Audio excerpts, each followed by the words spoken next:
الإنسان وضمن برنامجنا لتمكين الإنسان أقمنا ورشة تدريبية بعنوان فن الحوار ومهارات التواصل بالتعاون مع منظمة الشباب المدني السوري. مشكورين قدموا لنا هذه الورشة بشكل تطوعي. طبعا الهدف لا شك هو الرفع من سوية المشاركين ورفع مستوى أدائهم وقدرتهم على التواصل مع شرائح مجتمعية مختلفة. هاي الورشة بتجي ضمن سياق متصل يعمل عليه مركز الكواكب لحقوق الإنسان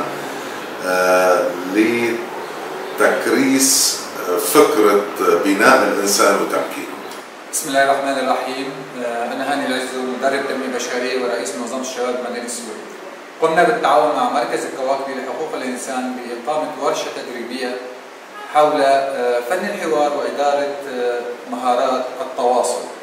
طبعا تهدف هذه الدورة إلى تدريب الشباب من مختلف توجهاتهم الفكرية في المجتمع السوري إلى تقبل بعضهم البعض واحترام ثقافة الاختلاف الموجودة فيما بينهم، تمهيدا إلى ما يسمى منصة الحوار.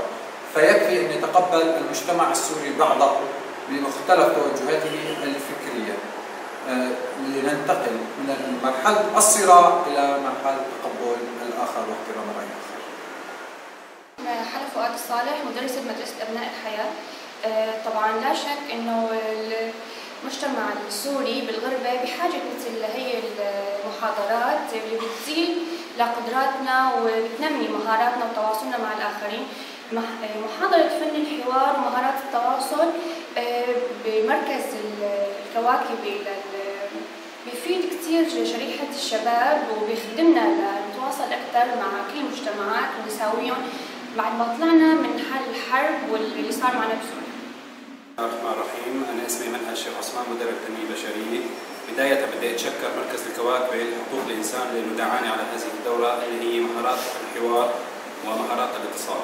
بالحقيقة مجتمعنا السوري في مدينة مرسين يحتاج إلى الكثير من الدورات التنمية البشرية وبالذات بموضوع مهارات الحوار، لأنه نحن بهاي المهارة نحتاجها بحكم إنه نحن من مدن مختلفة من أماكن مختلفة. فبتشكر الأستاذ غزوان كنوفر على دعوته لهذه الدورة.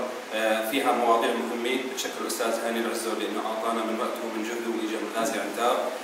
المواضيع كانت عن مهارات الاتصال، عن أهمية الحوار، معوقات الحوار، كيف أتواصل مع الآخرين.